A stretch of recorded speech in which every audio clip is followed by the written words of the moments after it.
Welcome to Facts, Fiction and Faraway Lands, your Friday ticket to wonder, words and the wide world. Why do swimming pools look blue? To our eyes, light looks white, but really it is made up of many colors just like in a rainbow. We usually can't see those colors separately until light bounces or scatters in a special way. When light shines through water, something interesting happens. Water naturally absorbs the red, orange and yellow parts of the light more quickly, but the blue part of light travels farther and reflects back to our eyes more strongly. That's why a swimming pool, especially a big one filled with lots of water, looks beautifully blue. Here's a fun twist. If the pool is very shallow or if you see water in a glass, it looks almost clear because there isn't enough depth for the blue color to show up. So, it's not the paint on the pool floor or the tiles that make it blue. It's the way light and water dance together. Arunima Sinha.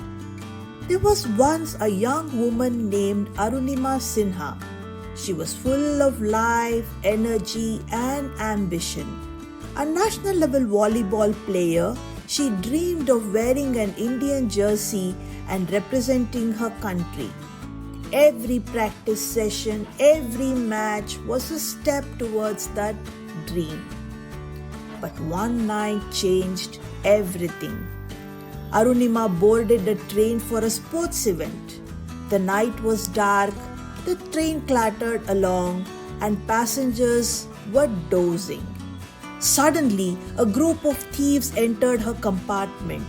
They spotted the gold chain around her neck and tried to snatch it. Arunima fought back with all her strength. "You will not take this from me," she cried, resisting bravely.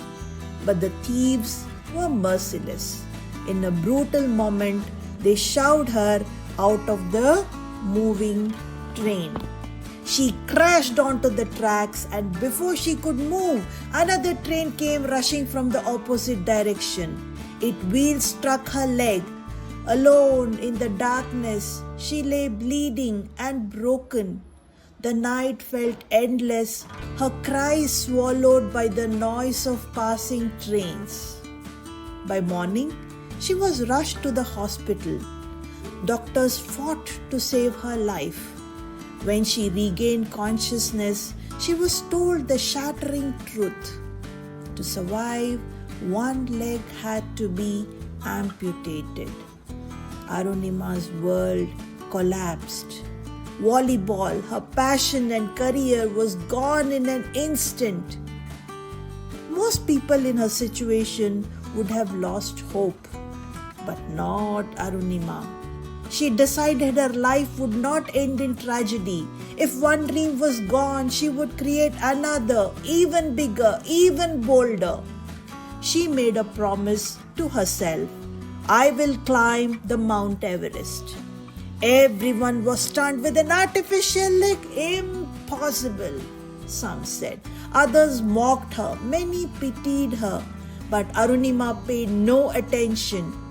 She began to train fiercely, relentlessly. Every day was a battle, not just with her body but with the doubts of the world.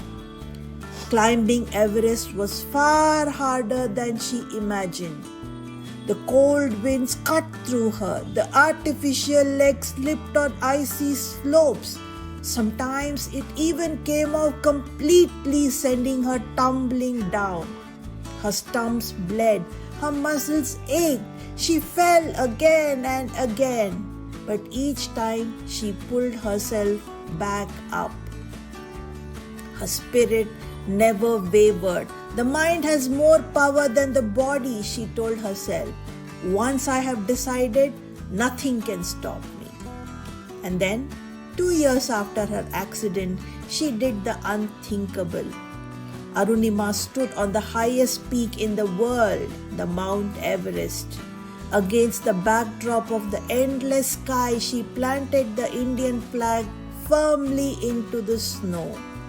Tears filled her eyes as she whispered, "I did it." Arunima was awarded the Padma Shri in 2015 for her indomitable spirit and excellence. You think, with all the satellites whizzing above our heads, Google Maps at our fingertips, and submarines peeking into ocean trenches, that every nook and cranny of our planet would have been neatly labeled and catalogued? Surely, there can't be a place that hasn't been explored? Well, surprise! There are such places, and one of the most fascinating of them lies right here in India, the mysterious North Sentinel Island, tucked away in the Nicobar group of islands in the sparkling Indian Ocean. For over 60,000 years, the people here, the Sentinelese, have lived undisturbed, continuing the ancient hunter-gatherer way of life. Imagine that when the pyramids were being built, when Marco Polo was writing about his travels. Yes, he mentioned this island too. When airplanes first took to the skies, the Sentinelese were still fishing, hunting, and living as their ancestors did. But why has no one explored it? Well, nature guards their home. Coral reefs form a natural fortress around the island, making it tricky for boats to get anywhere close. And even if you land, you wouldn't get far because the Sentinelese don't exactly roll out the welcome mat. Fiercely independent, they prefer to be left alone. The Indian government respects this, banning outsiders from stepping onto the island to protect the Sentinelese and their way of life.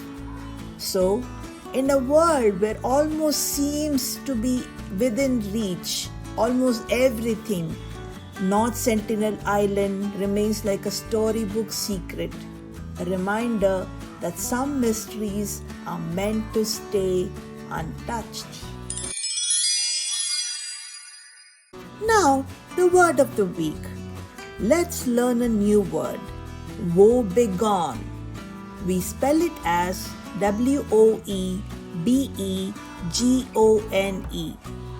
Let's learn the meaning of this word. Woebegone means looking very, very sad, as if all the joy has disappeared from your face. Let's understand it through a story.